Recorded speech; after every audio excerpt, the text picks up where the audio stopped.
So just a quick rundown really of what we'll cover. So the first there you'll see at the top of the slide, key dates. So just the key dates in EFS that you need to be aware of. Making a plan. So just the best way to go about things going forward. Online training. So that's really how to access the online training and complete it. And then Terence will be speaking just about some resources, some record keeping, how to make your claim, and then just finishing with some common non-compliances that inspectors have found in previous years that we need to be aware of. And then at the end, just a quick summary. Okay, Brian? So, key dates, online training. That has to be completed by all EFS participants, whether that's wider or higher, and you need to complete that as soon as possible. So, with any training, I suppose you should ideally do it before you do any of your work so that you are aware of all the specifications and all the details. So, we would encourage you to do that as soon as possible. Payment can't be made until your online training has been completed. So it is something that is mandatory. There's not a lot to it. It's just something that it's important and it has to be completed. Claim for payment. So your claim will be made on your single application form. So that's the application form where you make your basic payment scheme. And you'll be aware that that has to be completed by the 16th of May. So it's usually in and around that date. So your EFS claim has to be claimed on your SAF forms. That's very important. All capital works must be completed by the 31st of December. So in previous schemes, you might have had a number of years to complete works, whether it be hedge planting or fencing or tree planting. EFS is different in that all the capital works must be completed by the end of the first year. So by the 31st of December, all or certainly most of your work should be completed. So we'll mention that later on whenever we look at some of the other resources. Claim confirmation or amendments. So yeah, you submit a claim, you get a confirmation form, and then after that you can submit what's called a SAF3 form to amend your claim. So if you imagine if you make your claim on the 16th of May, you may not have all of your work done by that stage. So you could be claiming for example, a length of fence, and you haven't actually maybe started or finished yet. You could claim for 100 meters. By the time you actually go to do the fence after the 16th of May, it's maybe possible only to do 80 meters. So you need to ensure that you amend your claim after the 16th of May if it's necessary. So if your plans have changed after your claim, just ensure that you submit that SAF3 form to amend your claim. Okay, Bran? So just briefly, just making a plan. So download and print your agreement. In the couple of slides that follow on from this, we'll have a quick look just at what your agreement is.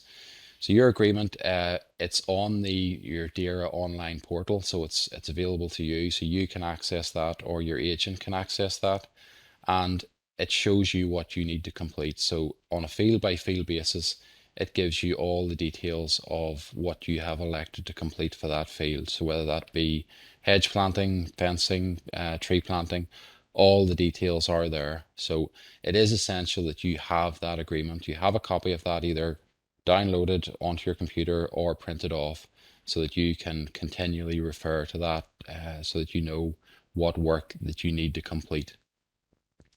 Prioritize work that has to be completed in specific time periods. So this probably mostly refers to the arable options. So if you were planting things like wild bird cover or field margins, there are certain dates that some of those have to be planted by and retained for. So just ensure that you prioritize the work that has to be completed in a specific time, so possibly planted by a certain date. So just go down the list of options that you have elected to complete and ensure that you know what dates those have to be in place for, especially for those arable options. Determine what materials you need and source these as soon as possible. So hedge plants and trees, it's getting quite late for those. So if you have hedges to plant and trees to plant, and you intend to do that now, you would need to be doing that ASAP. The same for other things, tree shelters, posts, wire, seed. Things can be quite hard to source for various reasons. So just in your plan, make sure that you have a list of the materials that you need, and you prioritize the materials that you need first, so that you ensure that you can get everything. Okay, next slide. So this is just a screenshot from a wider agreement. This is an EFS wider agreement. So if you signed on to the DERA online portal, this is what your page of your agreement would look like. So we can see in this example here, this person has field 1B, 23A, and field 4. So if we take 1B in the first line there as an example, this person has elected to plant a new hedge, which is 100 meters long. And if you move across there, you can see the funding that this person would receive if they completed that length of hedge. Moving on down, you can see for field 23A, there's a number of things that this person has elected to complete in that field. So we have a bit of agroforestry, we have some stockproof fencing, and then we have there's a drinking trough base there as well. So you can see the different items of work there. That's what your agreement looks like. So just ensure that you have a copy of that, so that you know what you have to complete in each of these fields. And Terence will probably mention it later, but it is very important, if you're completing any of these items, that you do it in the correct field. So just ensure that if you are, for example, putting your new hedge in there, just make sure that it's in field 1B and not field 2, for example. Okay, next slide. This is just a copy of an EFS Higher agreement. So again, if you sign on to the DERA online portal, this is what you would see. So we'll not go into too much detail on this one, because it is more detailed than EFS Wider. But we can see, if we just take the first line, or the first two lines as an example there, so we can see this field is classified as purple moorgrass and rush pasture. So that's what the habitat is. That's what the vegetation is there. Now, purple moorgrass and rush pasture, there is a specific grazing date for that. A start when you can start to graze and when you can finish to graze, and a specified stocking rate.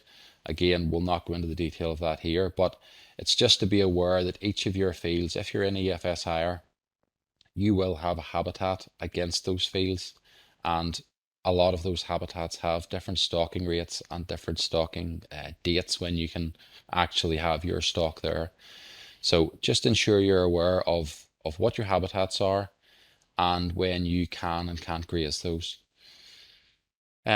Just in field 24, you can also see, similar to EFS Wider, this person has a length of stockproof fencing. So in this example, it's 239 meters, and there is a gate and 2 posts, and then other items there as well. So that's an EFS Higher agreement. It gives you your habitats, so it lets you know when you can and can't graze and do other things there, so other field operations, and it gives you a list of the capital items that you have said that you are going to you're going to place in that field. So again, just make sure you have a copy of that, so that you are aware of all the details. Okay, next slide. So we'll just take a look at the online training. There's a lot of resources available to help you. There's training videos on the DERA website. This webinar is being recorded, so it will be placed on YouTube, on CAFRE TV. So whenever I'm going through the online training, you'll see it's a process of how to get into the training and the various things that you click. We'll run through it tonight. If whenever you go to do it yourself, you want to take it a bit slower, or you're not sure what came after which, If you go to YouTube, you can play and pause the recording of this just to suit yourself. Normally takes us a few days to get it onto YouTube, so hopefully towards the end of the week it'll be on YouTube, and you can have another look at it. Okay, Brian?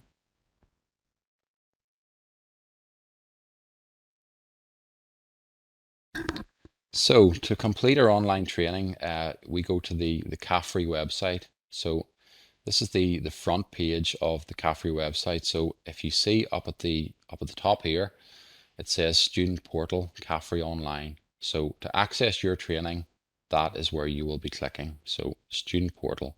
And as I say, this will be on YouTube later, so don't be worrying too much about jotting this down now. You can have a look at it later. Okay, next slide.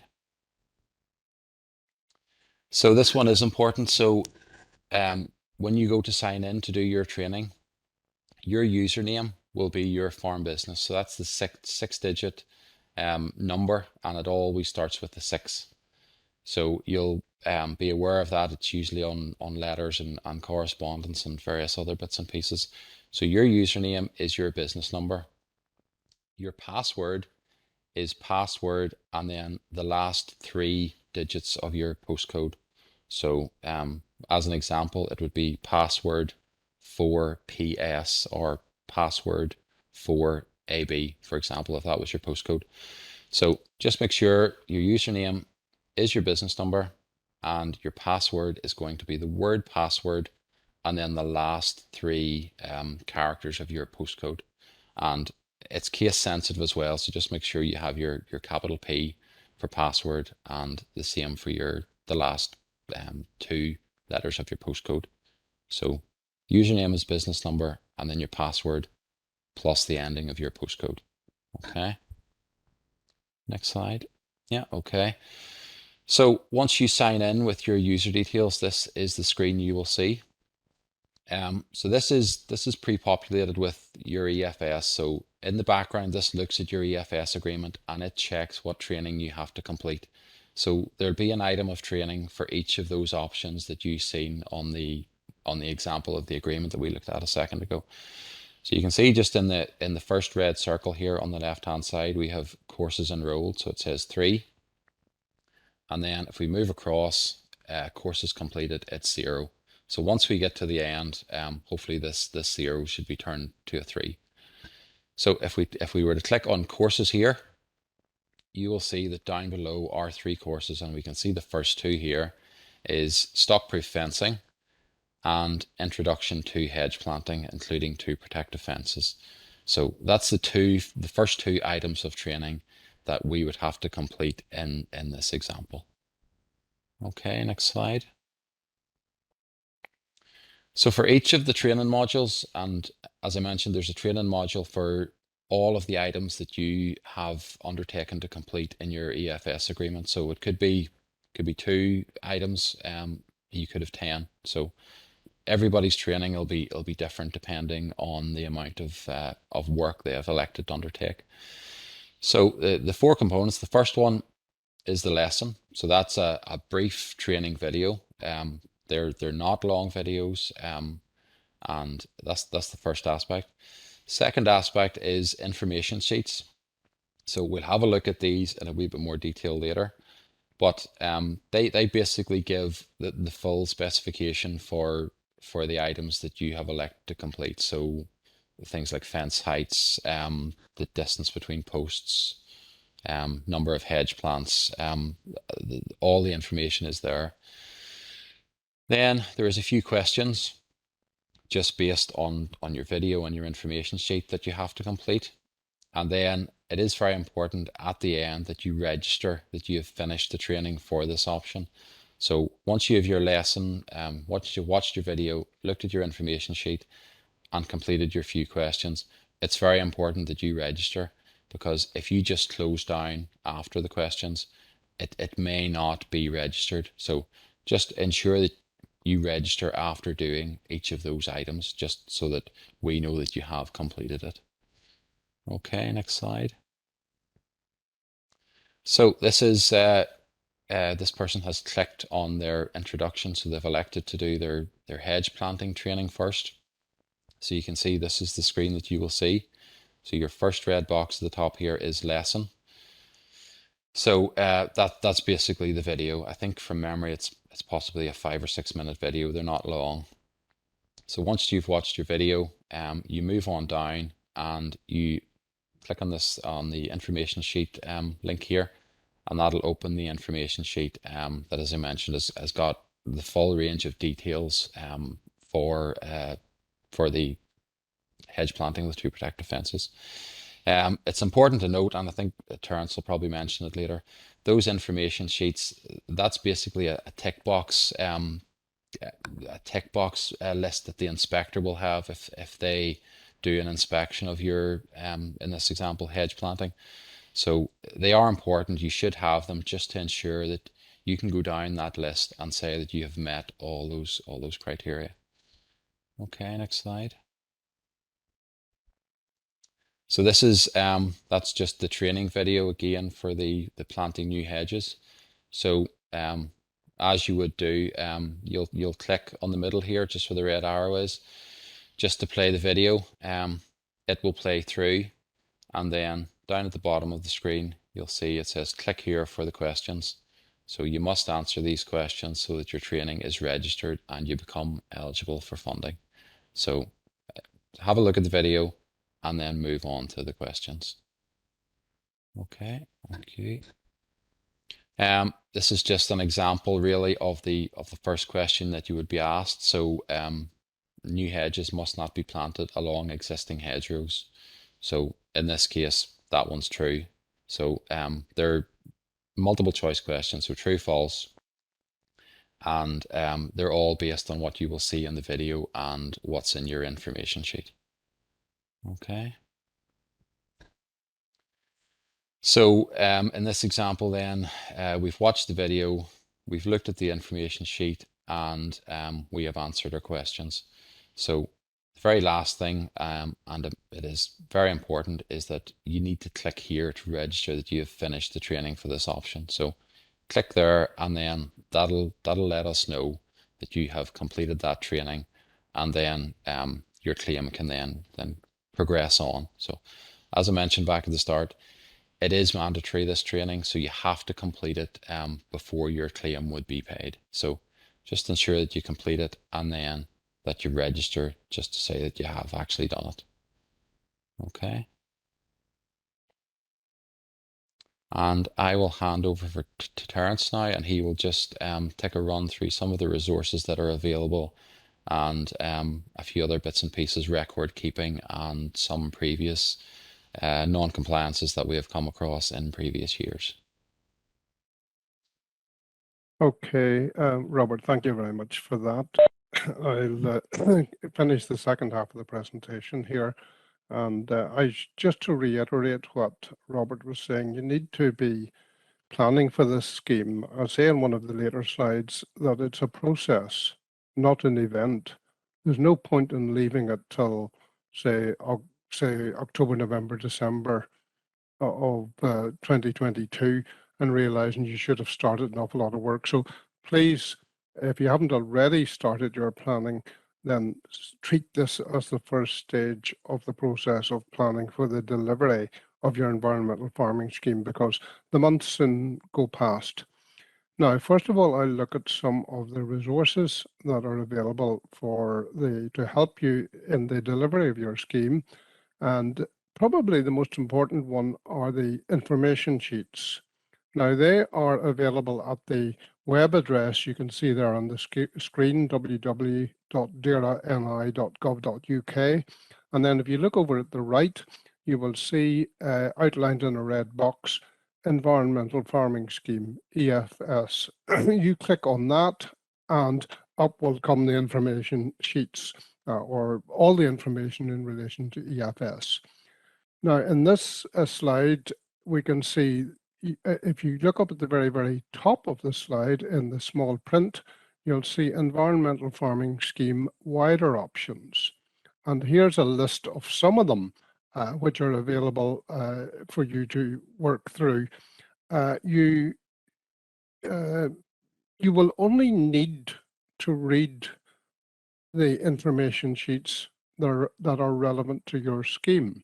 For example, if you take the top one there, creation of 2-meter riparian buffer ungrazed RBS for agreements commencing this year. Say you haven't got a riparian buffer, 2-meter riparian buffer, you don't have to worry about that one.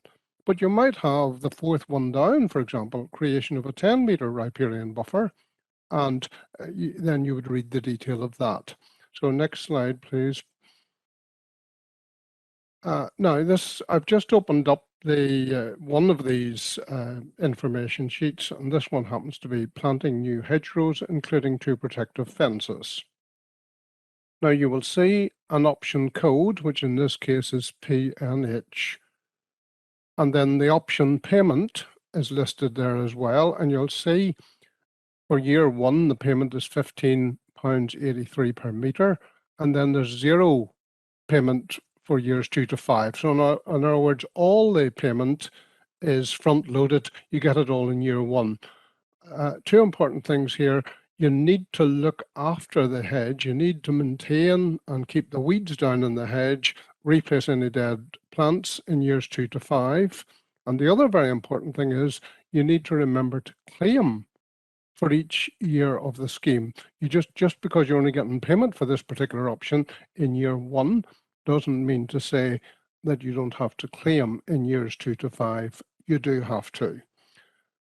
Next slide, please. Now, Robert referred to this in his talk about the requirements and controls. We're still on the information sheet, by the way. This is the information sheet for planting new hedgerows, including 2 protective fences. And you will see it says at the top requirements and controls. And then down the left-hand side, there are a series of codes. Now, you will recognize PNH from what I said earlier. That's planting new hedgerows, including 2 protective fences. And then you have 1C. Now, the C refers to capital works, which you'll see along the very top line where it says non-productive investments. By the way, whenever you see this non-productive investments or NPIs, that is the language for capital works. Now, I just want to look at 1 or 2 of these. It's not to go into them in any detail, but if you look at PNH1C, for example, it says complete all capital works required, and I won't read them all out, by the 1st of June in the 1st year of your agreement. Now that date, as Robert said earlier, is now the 31st of December. So even though the information sheet says the 1st of June, you work to the 31st of December on that one. 2C, for example, says each individual length of new hedge planted must be a minimum of 10 meters. In other words, you can't claim small lengths of hedgerow, say 5 or 7 meters. Now, 3C is very important right throughout this whole EFS scheme. You need to, in this case, plant the claimed length of the option in the fields where the option has been approved. Please don't plant the hedge or plant the or install the arable options or put up the fence in any other field other than the one in which it has been approved, or in the field or fields where it's been approved. 4C mentions there that you plant at least 5 native woody plants per metre from the hedge species list in Table 1. I'm going to show you that in the next slide. And then if you look at 5C, it talks about tree species coming from a list in Table 2. So we'll move on to the next slide now. And there they are. I won't go through them. But if you look at Table 1 there and the species, just give you a second to take in the species there. If you were, say, to plant an all beech hedge or beech in any hedge, beech is not an approved species, and therefore that hedge would fail at inspection. Okay, and similarly for Table 2, you won't see ash listed there because of ash dieback disease. Next slide, please. Now, these are further requirements and controls, but you'll see along the top in the middle, it says they're annual management requirements. Now, if you look at the codes down the left-hand side, they're PNH 1M and 2M, etc. The M there obviously refers to the word management. And just to look at a couple of these, you need to retain and manage the same length of hedgerow for the duration of the EFS agreement. So you just don't plant it in year one and then go away from it. You have to retain and manage it. And that links then to, say, 3M, where you have to control weeds to ensure a dense hedge establishes. But the most important thing I want to say about these information sheets and the requirements and controls boxes, one of which you're seeing on the screen at the moment, is these provide a checklist which the inspector will use to check or to confirm that you have complied with the EFS specifications and schemes. So please follow these, capital works and annual management requirements, follow them very, very, very carefully, and then you won't go long. It's a bit like an exam, when you know the mark scheme. So we know the mark scheme here. All we have to do is make sure you adhere to each of these requirements and controls. Okay, Brian? And then at the end of the information sheet, there's a section on further advice, and occasionally diagrams are drawn to help you to install the option to the requirements required under EFS. For example, you might have noticed earlier that for hedge planting, there must be at least 5 plants per meter from the list in Table 1. Okay, next slide, please. This is the specification. This is the specification for stock-proof fencing. Now, there is an information sheet, a full information sheet on stock-proof fencing on the DERA website. So if you open that up, then you see this kind of detail in it. I'll just look at the first 4 or 5. It's not too, I haven't time tonight to go through every single bullet point here. But if you look at number 1, for example, the first bullet, all remnant fence material must be removed first.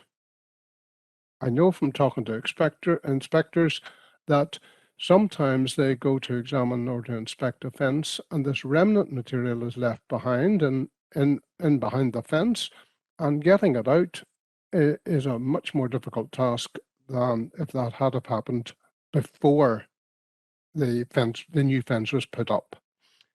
Second point there, new materials must be used.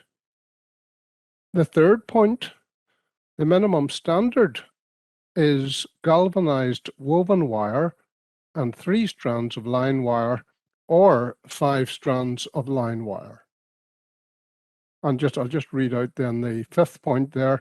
The overall height of the fence must be at least 1.20 meters from the ground to the top wire. So it's not that I'm expecting anybody to remember all this detail. I'm saying whenever you are putting up a fence onto the EFS scheme, these are the criteria that the inspectors use to confirm compliance with the requirements and controls of the scheme.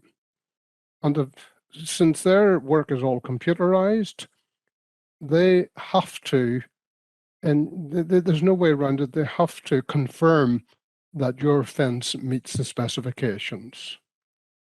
And you'll see all sorts of, you just skim that, you'll see 150 millimeters, 75 millimeters, intermediate posts must be at least 1.83 meter long. Down near the bottom, posts must have a potential minimum 15-year life, clearly indicated on the manufacturer's literature invoice. Anyway, I think I've made the point that you need to follow the specifications very precisely.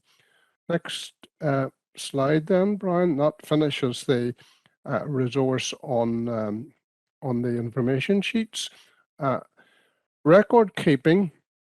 This is another resource which is available on the DAERA website, and you can just, again, once you go in, as I showed earlier, once you go into environmental farming scheme, you will find a template for EFS wider, EFSW on this slide, records or higher records. Now, if you look at this one, I'll not spend any amount of time on it, but along the top, this is the year 1, you see date completed. What the option was, in this case, it was the establishment of native woodland less than 5 hectares. The option code, where it's actually installed within the field. What the activity was, in this case, it's tree planting, including erecting tree guards and canes. And then the next column, the second last one, shows the area planted, and it's 0.2 of a hectare of oakwood. And you can see from that, this participant has planted 288 trees or shrubs. And then the actual details of the species are listed in the most right-hand column, and those all add up to 288.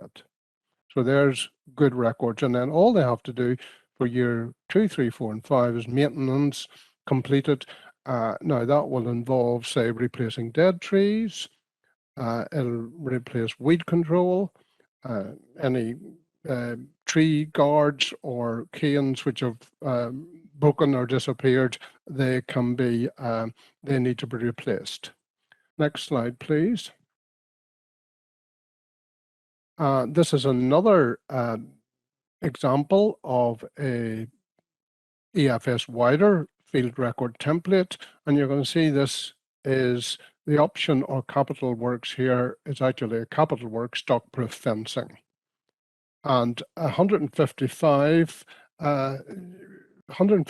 meters have been completed here. You see the second column, you know, from the right, 155. And can I just stress at this stage, say 155 meters of fencing have been completed. Say, for the sake of argument, that 170 meters had been agreed. In other words, that's what appeared on their agreement, 170 meters.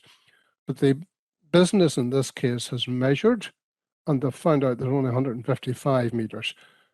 Then it's critical that you only claim for what was completed. So I'll stress that again later. Please measure what you do. And you'll do that with the records, and just spend a bit of time getting that right. Okay, next slide, please. You'll see from the top line here, this is an example of a completed EFS Higher. It stands for Higher record sheet. And the top line there says section 1, your EFSH field records. And you might notice it says in brackets, 1 to be completed for each management unit. Now, for people who are in the higher scheme, your planner will have discussed with you what a management unit is. And in this case, you only have to complete records for each management unit, not for each individual field. And you can see this sort of stuff that somebody has put in here, you know, in the second column, they've done a bit of stock-proof fencing, a bit of rush control, and a wee bit of parkland. But again, the details will be specific to your own individual scheme. I should just say before I finish on records that the best strategy is to do the records as you go along. It's very, very easy to forget after a day or two and a week or a month, you know, anything you've done, because we're all so busy. So please get into the habit of recording your or completing your record sheets on the day you actually carry out the work. Okay. Now that finishes a little bit on on records, and the template for the records for both higher and wider is on the DERA website. Now, how to claim. You claim through the DERA online services with your within your single application form, and the closing date to submit your application is the 16th of May 2022. Now, it's unlikely you will have all your work completed by that date, and I'll talk later on in this presentation briefly about what you do if you haven't all the work completed. Okay, Brian. Now, this is an example of a claim here. It will be pre-populated for you. Just please look at the two columns on the right. For that, it says the amount agreed, and this is fencing. This won't be your scheme because watercourse stabilization with fencing is not available now. It was in previous tranches, but you see that person in the amount agreed 215 and is claimed 215. I stress again, measure what you have completed and enter that. Now, I'm not saying this business is wrong, and perhaps those two figures do tally, but it's something you can easily measure. Say in the first line there, they'd only completed 189 meters. Then claim the 189 meters. Otherwise, if you get an inspection and there's not 215 meters there, there's less than that, that is called an over declaration. Next slide, please. Yeah, this is something that's new this year. So this is a change to the terms and conditions. I should also add that the terms and conditions for both the wider and the higher scheme are on the DERA website. So there's another resource for you. Now, I'll just go through this because this is quite important. Excuse me. The first bullet point there, I'll read this out. Claim confirmation is now required at the end of the scheme year for year one participants. That should be clear enough. You have to confirm your claim at the end of the scheme year. Second bullet point, that this is a compulsory confirmation of what has been claimed. It'll probably be April or May 22 SAF. So you either confirm what has been claimed, or there can be a reduction of the claim submitted prior to issue of payment. Let me just give you a very quick example. Say in May 22, in all good faith, you had claimed 200 meters of new hedgerow planting, including 2 protective fences, 200 meters. But say you only managed to do 150 meters by the end of the year. Well, then your claim confirmation will include a reduction of the claim, 50 meters less. You'll claim 150, not the 200. Third bullet, you'll be issued with a claim confirmation form in November of this year, which must be submitted to DERA by the last day of 2022. And this is in the terms and conditions. Failure to submit the form by the deadline will result in termination of your agreement, and the participant will not be eligible for payment of any work carried out to date. So you do need to be careful to return that claim confirmation form when it comes to you in November 22. Okay, you will get that. In fact, I checked today. If you open up the terms and conditions, certainly for wider, it's on the very first page. It's a top paragraph there. Okay, thank you. Next slide, please. Now, I think I've covered the first 2 bullet points on the left here. Claim as part of your SAF online and measure and ensure that you claim for the length or area or units you have completed.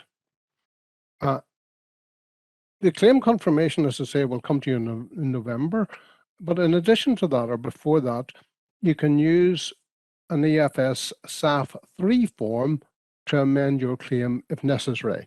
Now, the EFS SAF3 form is available on the DERA website. All these resources are available on the DERA website, and you'll see I have put a box around what it says there, Form SAF3 for EFS claim. These are very, very easy to find if you just type in EFS SAF3 form, but you need to do it for the EFS, that you can find them very easily. And then the next slide, Brian will cover a completed one. Yes, it's on the screen now. Now, this is one that I did for a course we held last year for Irish Moily cattle.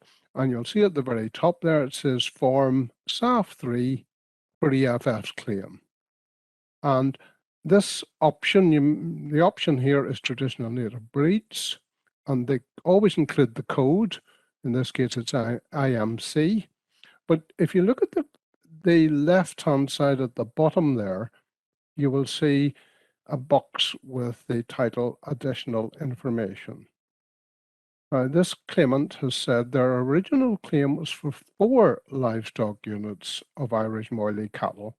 Those of you who have Irish Moily cattle on your scheme will know that a cow is equivalent to 0.8 of a livestock unit because of the smaller than average size of these animals. Now, this particular business has said 1 cow, and they've given good detail of the ear tag number, has been sold on such and such a date and is no longer in his or her herd. So the claim is reduced by 0.8 of a livestock unit. So you can see now the amount claimed now. Top right of the form there, you see the unit amount claimed is now 3.2. And then you return that form to the to the email address, which is circled in red there at the bottom. So, as I say, there are 2 ways in terms of getting claims correct. Number 1, the claim confirmation form, which will come to you in November 22. Do that very, very carefully, and then you can act on your own by using the EFS SAF3 form. You can put those in. You can put in more than one of those if you wish, and you email them to that email address, which is circled in red. Okay, Brian, thank you. Next slide very quickly. Some common non-compliances then, which I'll cover these quickly because I've actually covered some of them already. Over-declarations, I think we've really nailed that one tonight. I mean, if you establish an area of woodland and say you have agreed 1 hectare, but you end up only planting 0.87 of a hectare, you claim the 0.87 of a hectare. If you claim the 1 hectare, that's a 0.13 over-declaration, and the bigger the over-declaration, the bigger the penalties are. Point number 2, work not meeting the specification. I can't stress enough, follow the requirements and controls and the specifications which are given in the information sheets for all options and all capital works. Please follow, if you take nothing away from this tonight, follow the requirements and controls and the specifications and claim the right amount. Annual management requirements. If you look at the picture on the right-hand side of at the bottom there, you will see what looks like to be a new hedge planted because you can see a tree shelter poking out above the vegetation, but there's clearly a lot of nettles and a lot of weeds in this hedge, and that hedge has not been properly managed and would need to be weeded to ensure a dense hedge establishes. Another common non-compliance is records not completed. my advice is complete them on as soon as you do the work or the activity. Training not completed, as Robert said earlier, it's best to complete this as soon as possible, preferably before you start any work. One little thing about the training, when you do the training on the CAFRE website, you can access the training videos on the DERA website, so you have access to those videos even after you've completed your training. Next slide, please, Brian, which is a summary. I think summary, there's just a couple of slides left, you'll be glad to hear. Read your agreement in detail. It's what you have signed up to.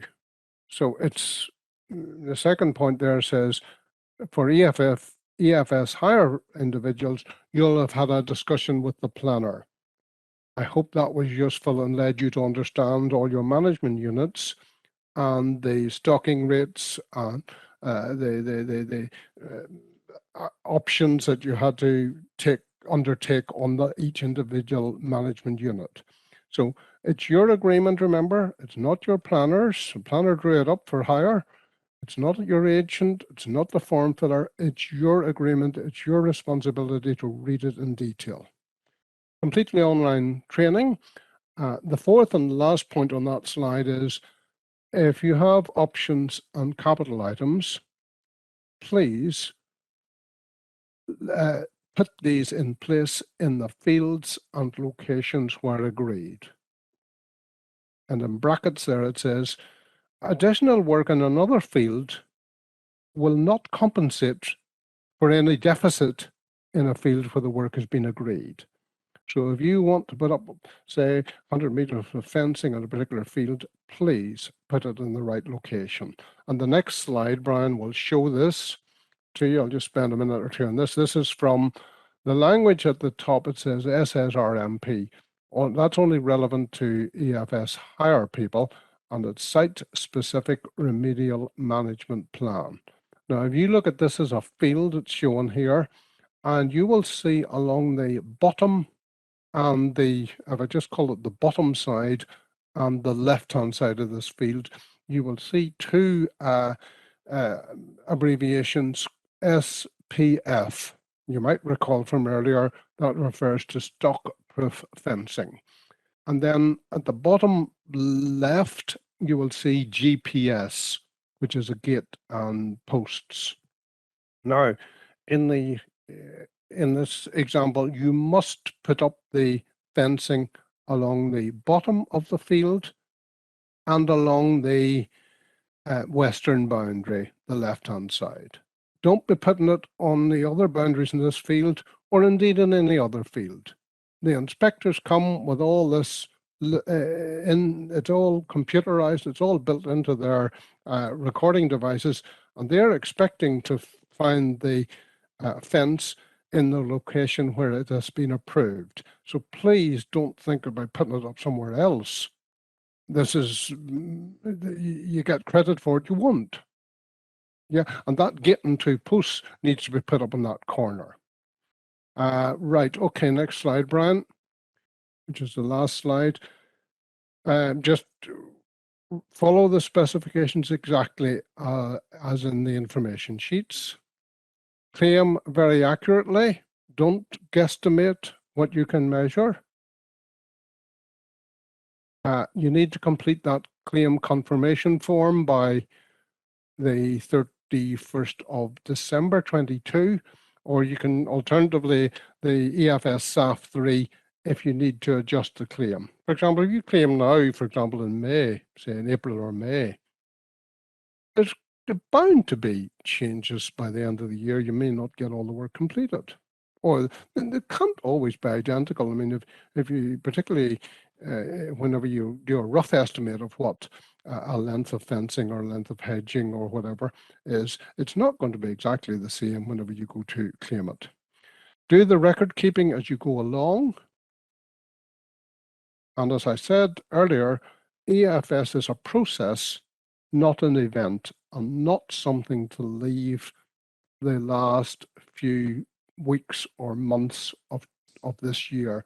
Please start planning now. Well, thank you very much. Thank you, Terence. And thank you, Robert, for a very comprehensive run through the scheme. I will just move a slide on to this one here. Contacts about the EFS scheme. And there's a phone number. I'm sure you have that one written down somewhere. And the email address. Those are extremely too useful pieces of information. In this digital age, sometimes it's not that easy to walk into the office as you would have done in the past. The email facility is particularly good because you can put references into a particular field. Can I do this in field 49? And you get back, a written answer, which is very useful. So if you haven't already got those two contacts, I'd please take note of those. At this stage, I'm going to say hi to John Lynn, who has joined us for the question session. Hello, John. Evening, folks. Good to have you. And I'm going to pass over to Robert, who's going to guide us through the questions. Okay, thanks, Brian. Yeah, we have a few questions that have come in already. The first one, I think I can deal with it. Will the slides presented this evening be shared after the call? So as I mentioned at the start, this session has been recorded, so it will be uploaded to YouTube. It normally takes a few days, so it'll probably be towards the end of the week. So if you go to YouTube towards the end of the week and search for CAFRE TV, you should see this session, and there's other sessions that we have completed on hedge planting, managing traditional orchards, and a variety of other things for higher and wider. So feel free to take a look at those. A question I will pass over to John then. Do fence posts need to be creosoted? So is that a requirement? They don't need to be creosoted as such, but they must have a 15-year guarantee. There's a range of different posts on the market. Some are creosoted and some are treated differently, but no, not necessarily creosoted, but they must come with a 15-year guarantee. And if you have an inspection, the inspector will want to see that printed or stated on the invoice or some kind of a statement to that effect. Okay, thanks, John. Staying with specifications, so we have someone here who has read the specification for gate posts, and they have saw that galvanized steel tubing is stated, and they're just asking, is standard concrete posts acceptable under the agreement? The answer to that, no. The specification is for the steel post, so we will expect the steel posts to be used. Okay, so it's steel posts, the standard concrete posts, they're not acceptable. Yeah. A couple of queries then that are probably more specific to EFS Higher. So, is a drinking trough placed less than 10 meters from a watercourse eligible? No, they should be more than 10 meters. Any of the higher agreement holders will have received a letter recently or will be getting one shortly explaining that it must be more than 10 meters away from the watercourse. Okay, and there's a follow-on question then, just on the same topic really. So for the 10-meter requirement, what's the definition of a watercourse? So I'm assuming it's still the same as previously. So that, you can correct me if I'm wrong, John, but that would be a dry shuck, a wet shuck, a stream, a river, a river or a lake or any other waterway. Yeah, exactly. Right down to a dry shuck, and anything in between. Yeah. One further query on higher. Something that's placed on your higher your SSRMP map, can that be changed, whether that be a location of a water trough or a gate and two posts? If something's at one side of the field, can that be moved? Generally, no, at this stage. We had two different processes operating this year, external planners as before, and we used our own staff as internal planners. But generally at this stage, I would say no, we can't really change anything because of the way the computer system is set up at this point in time. If you have an individual query, something a bit tricky, certainly email us the details and we'll take a look at it. But I would look, as a general rule tonight, things like that cannot be changed at this stage, because the planner, if it's gone through the external process, the planner will have stood in the field and made decisions and assessments, and we're not able to do that at this point of view. We've sort of moved on to the next part of the process. But look, we will look at individual queries, but I just don't want to give a blanket. We can't change things. It's a bit tricky. It's quite inflexible to do things like that. So as a general rule, no. Okay. There's a query that I suppose follows on from that as well. There is someone here that is proposing to exceed the specification. So they haven't said which specification, but I'm assuming that could be, it's usually a fence. So if somebody wants to go above the specification, I'm assuming they need to make contact and get that approved, do they? Look, generally, if you want to do something over and above, that's no problem. But someone might think it's over and above, and we might not. So I think it's a good idea to always make contact with us. You already had the email and the phone number there. My preferred method would be the email, because you can give us a bit of detail. We can do a little bit of homework before we contact you, and you'll also get a written response. The phone line will go through to Orchard House, some of our admin staff, and they'll have to refer it to a technical person. It's myself who looks after the email, and generally, we will have an answer back to you within a day. So yeah, certainly over and above, I don't foresee any problem, but we would like to know what your proposal is. Yeah, so really it's stressing that you really need to make contact in all instances. Another higher query, I think I can probably deal with this one. We have someone here that has got stock-proof fencing that the planner added to their agreement, but they've only realized now that they only need to do the half of it. And they just want to know that that they can do that and only claim for half of it, and I'm assuming that's fine as well. Yeah, I don't see any issue with that. Where the claims haven't been issued yet, so you could be able to reduce that at your first claim in May, and subsequently through a SAF3 or a claim confirmation. There's no problem reducing the amount of fencing, providing you can manage the field or the habitat. There's no stock breaking in from somewhere else. You may have, an existing fence that's going to last the term, and that's fine. Okay. One query that probably spans wider and higher. Can additional fields be added to your agreement after year one, and if so, how? So for hire, we're going into tranche 6 now, and it's actually going to open shortly in April as well.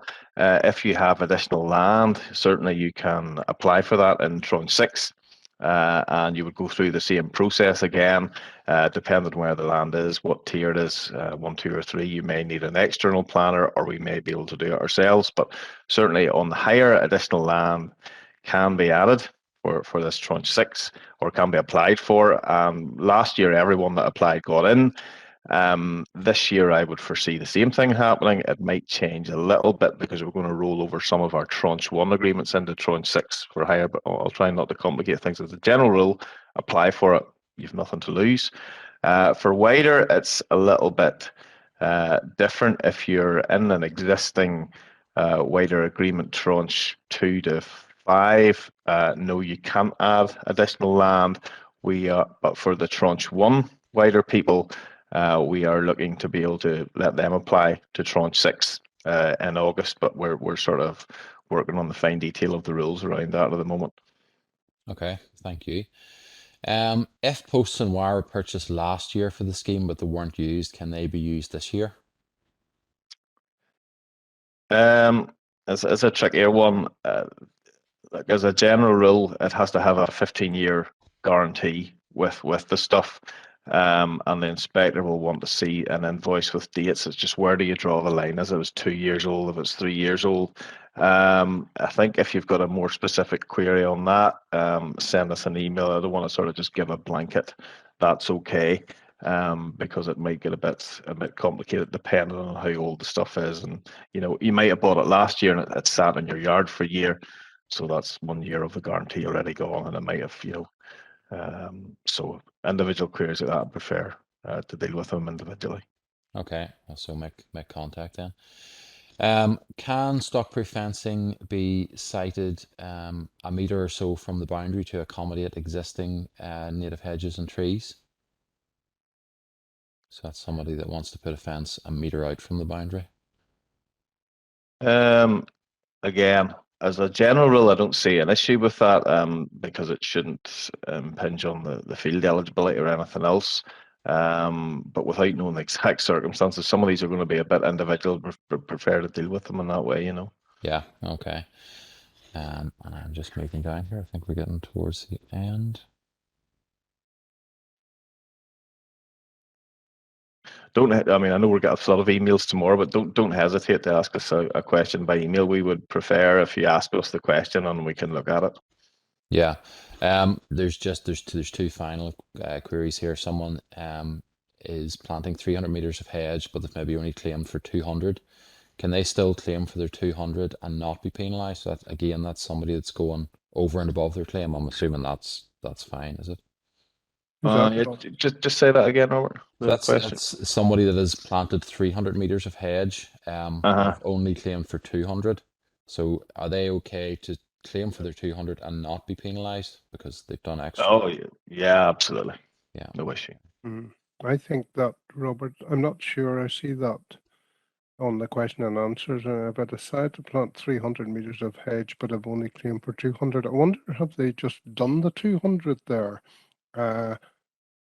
I will still be able to claim for 200 and not be penalised. That seems fine.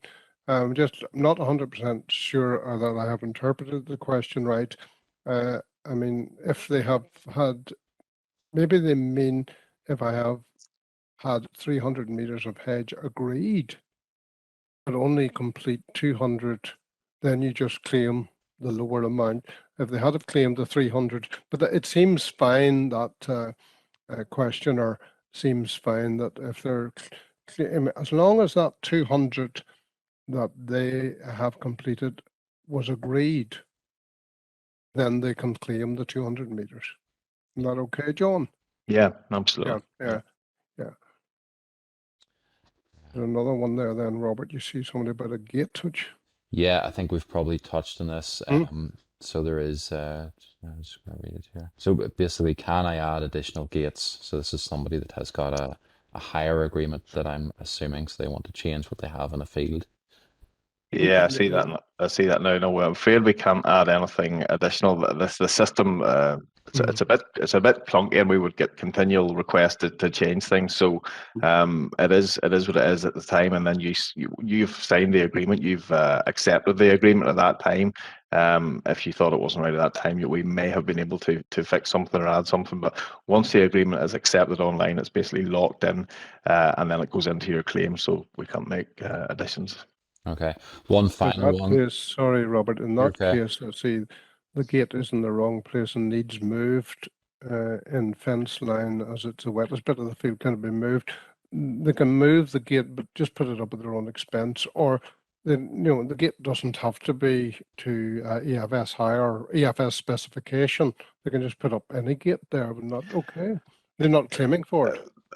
Pretty much, and I would say on the map, if it's only a few meters away, I wouldn't be too worried. The map is what we call indicative. It's just to show you roughly where it should be. If it's the other side of the field, it's a no-go. But if it's only a few meters away, generally, if you want to put up a gate at your own expense, yes, that's fine. But just be aware if your land is designated in some way.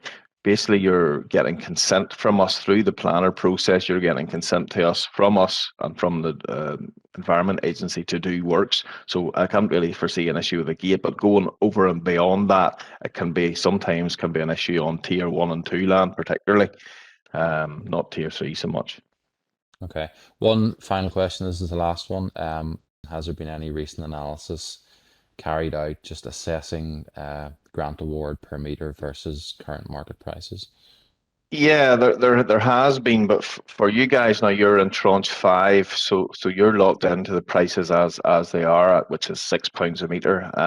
We are aware that prices of everything is going up, and there has been some analysis, which is with our econs and stats people, which may go into the pricing for the next tranche. I think it's too late for you people in Tranche 5. I just say this: you always have the option of withdrawing and reapplying, but I mean, to me, a bird in the hand is worth more than two in the bush, because you don't know what could happen down the road. And yes, prices have gone up. Our price is £6 a metre. I would imagine that's probably going to cost you around £7.50 a metre. But it's still a fair rate of grant for the fencing. But yeah, hopefully for further tranches, the pricing will be increased. Thanks, John. Yeah, I think that's us now, Brian. Okay, thank you. Look, thanks very much for rapidly going through those questions, Robert, John, Terence. That's great. Certainly key messages coming out of it. It's a minimum standard, no specifications. And that's the way to look at it. You want to do anything above that, that's okay, but that's your minimum standard. Changes sometimes are required. That email system is fantastic. If I think of agroforestry and the trees are 5 meters apart and I decide I want to go for wide spacing, can I change I can still have this 400 trees per hectare, but I can go for wider rows, but I can only do that with permission. So again, that's where that email comes in. That's really useful. John, have you any comments to make as we close this? No, nothing further. That was a good comprehensive session, folks, and some good questions coming forward as well. No, nothing extra from me. Okay, well, look, thank you very much, John. Thank you, Robert. Thank you, Terence. And folks, thank you very much for participating in the event. And actually, thank you very much for participating in the EFS scheme. There are positive environmental measures that you're going to be doing on your farm, and people don't always thank you for it. But look, on my behalf, thank you, because it does have a wider impact on biodiversity and climate mitigation for the whole community of Northern Ireland. So thank you for participation, and there's a few questions right at the end whenever you close off your screen. Okay, thank you, folks. Good night.